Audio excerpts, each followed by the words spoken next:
हिंदी में यूपीएससी की तैयारी से संबंधित प्रोग्राम्स को देखने के लिए सब्सक्राइब करें स्टडी IQIAS हिंदी।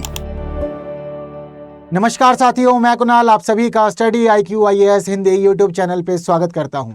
हमारी आज की क्लास में हम लोग बात करने वाले हैं रेयर क्राइंग डिसीज, यानी कि रोने वाली एक दुर्लभ बीमारी की। ये बीमारी अपने आप में बहुत ही ज़्यादा समस्याओं का कारण बन चुकी है और बीते दिनों इस बीमारी के कारण 50 से ज़्यादा लोगों की मृत्यु हो चुकी है। आइए आगे बढ़ते हुए जानते हैं इस बीमारी के बारे में और क्यों ये लोगों को इस प्रकार से लगातार परेशान कर रही है। तो फिलहाल हमारी जो न्यूज़ है उसका कहना है, mysterious crying disease is killing people within hours from symptoms to origin, all you need to know. तो देखिए फिलहाल मामला ये कह रहा है कि भाई मिस्टीरियस है। मिस्टीरियस के पीछे का रीज़न क्या है?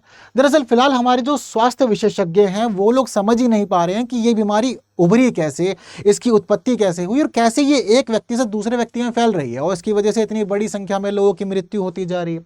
तो इसीलिए कहा जा रहा है मिस्टीरियस है और क्राइंग डिसीज इसीलिए क्योंकि जितने लोगों को ये बीमारी हो रही है वो ये लोग सबसे पहले तो रोना ही शुरू कर दे रहे हैं और लगातार रो रहे हैं। और रोने की स्थिति इस प्रकार है कि कुछ ही घंटों में लोगों की मृत्यु तक भी हो जा रही है, ये भी देखने को मिला है। आइए आगे बढ़ते हुए चीज़ों को जानना समझना शुरू कर देते हैं। तो देखिए पहली बात तो अभी तक घबराने वाली कोई स्थिति नहीं है क्योंकि भारत में ऐसा कोई मामला निकल के नहीं आया। फिलहाल जिस बीमारी को हम लोग जान रहे हैं, पढ़ रहे हैं, समझ रहे हैं, ये बीमारी संबंधित है कॉन्गो से। दरअसल उत्तर पश्चिमी कॉन्गो के अंदर एक प्रांत है जिसका नाम है इक्वेटर प्रांत। इक्वेटर प्रांत के अंदर दो गांव हैं जिनमें से एक का नाम है बोलोक गांव और दूसरे का नाम है बोमाटे गांव। फिलहाल हम लोग ये देखते हैं कि जो दोनों के दोनों गांव हैं, इन दोनों ही गांव के बीच की दूरी 120 माइल्स है और इतनी अधिक दूरी होने के बावजूद इन दोनों ही गांव में इस प्रकार के लोग देखे जा रहे हैं जो लगातार रोने वाली बीमारी से पीड़ित हैं और इसी बीमारी के कारण और इन्हीं लक्षणों के कारण लोगों की मृत्यु भी होती जा रही है। अभी तक अगर हम लोग आंकड़ों की बात करें तो 419 लोग इस प्रकार की बीमारी से संक्रमित पाए गए हैं, वहीं 53 लोगों की इससे मृत्यु हो चुकी है। अब यहाँ फिलहाल समस्याओं का कारण बन गया है हमारे स्वास्थ्य विशेषज्ञों के लिए क्योंकि उन्होंने इस प्रकार की कोई भी बीमारी बीते दिनों पहले तो देखी ही नहीं थी। अचानक से एक नई बीमारी आई और अब फिलहाल इसका समाधान कैसे किया जाए और लोगों को इससे कैसे बचाया जाए, ये फिलहाल यहाँ पर एक बड़ी विडंबना बन चुकी है। अगर बात करें इस बीमारी की उत्पत्ति की या फिर इस कहानी की शुरुआत की, तो कहानी आप लोग को थोड़ा सा सुनने में अलग और अजीब लगेगी क्योंकि इसके पीछे की एक रीज़न है बैट, चमगादड़। हुआ कुछ इस प्रकार का मामला था कि जो बोमाटे गांव है, उस बोमाटे गांव के अंदर हम लोग देखते हैं कि बहुत सारे लोग इस सिम्टम से पीड़ित पाए गए। जब सिम्टम्स लोगों में देखने को मिले तो पता चला कि वहाँ के सिम्टम्स देखने से पहले बोलोक गांव में 3 बच्चों ने, कितने बच्चों ने? 3 बच्चों ने एक चमगादड़ खाया था। चमगादड़, अब हाँ कोई सोचने वाली बात नहीं, कुछ अलग नहीं है क्योंकि अफ्रीका में चलता है सब कुछ खा लेते हैं, वहाँ जो भी दिख जाए सब हजम है, सब डाइजेस्ट हो जाता है ना। तो 3 बच्चों ने वहां पर क्या किया कि चमगादड़ को खाया। अब 3 बच्चों ने जब चमगादड़ खाया तो चमगादड़ खाने के 48 घंटे के बाद ही 3 बच्चों की मृत्यु हो गई। अब शुरुआत में क्या हुआ कि लोगों को लगा कि ठीक है कहानी यहीं तक खत्म हो जाएगी और इसके आगे नहीं पहुंचेगी, लेकिन बाद में इस प्रकार से देखा गया कि जो बोलोक गांव है उस बोलोको गांव के अंदर भी ये चीज़ें देखने को मिली, वहीं बोमाटे गांव के अंदर भी ऐसी ही बीमारियां देखने को मिली जहां पर लोग पीड़ित हो रहे हैं एक ऐसे रोग से जिसमें सबसे प्रमुख लक्षण उनका रोना है और लगातार लोग रो रहे हैं।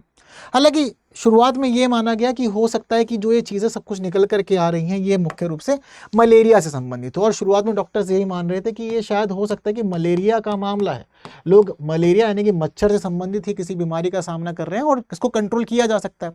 लेकिन इसके बाद जब बोलोको और बोमाटे गांव इन दोनों के बीच में WHO ने कनेक्शन ढूंढने की कोशिश की तो WHO को यहाँ पर कोई भी खास कनेक्शन तो मिला नहीं, लेकिन दोनों ही जगह पर बीमारी का मामला खास देखने को मिला और चीज़ें सेम देखने को मिली। हालांकि सिर्फ और सिर्फ लगातार रोना ही इस बीमारी का एक अकेला सिम्टम नहीं है, बल्कि रोने के अलावा हम लोग यहाँ पर यह भी देखते हैं कि लोगों में बुखार, ठंड लगना, शरीर में दर्द होना, उनको डायरिया हो जाना, इसके अलावा जोड़ों का दर्द, गर्दन के दर्द, ज़्यादा से ज़्यादा पसीना आना या सांस लेने में परेशानी होना और प्यास बहुत ज़्यादा लगना, ये भी इसके अन्य सिम्टम्स में शामिल है।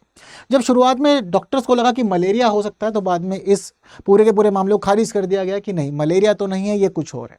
बाद में डॉक्टर्स को लगा कि क्या ये इबोला या फिर मार्बर्ग वायरस का मामला है, तो बाद में फिर डॉक्टर्स ने ये भी माना कि ना तो ये इबोला वायरस है और ना ही ये मार्बर्ग वायरस है।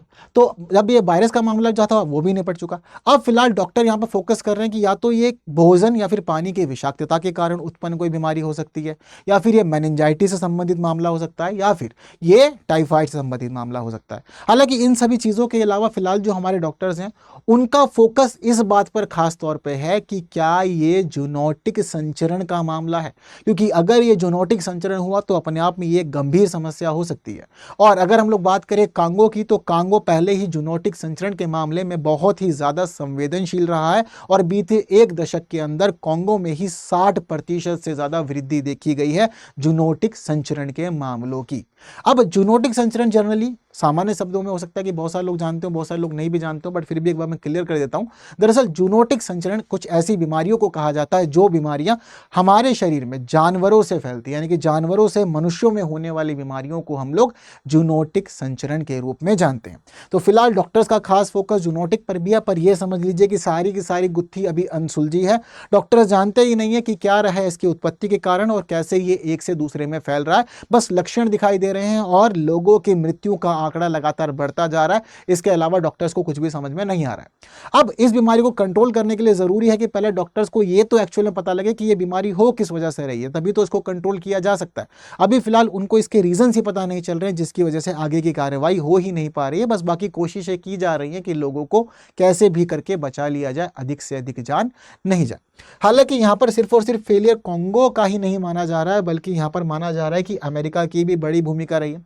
वैसे तो बीते दिनों हम लोग ये देखते थे कि अमेरिका कांगो के अंदर क्षेत्रीय महामारी वैज्ञानिकों की ट्रेनिंग पे खास फोकस किया करता था।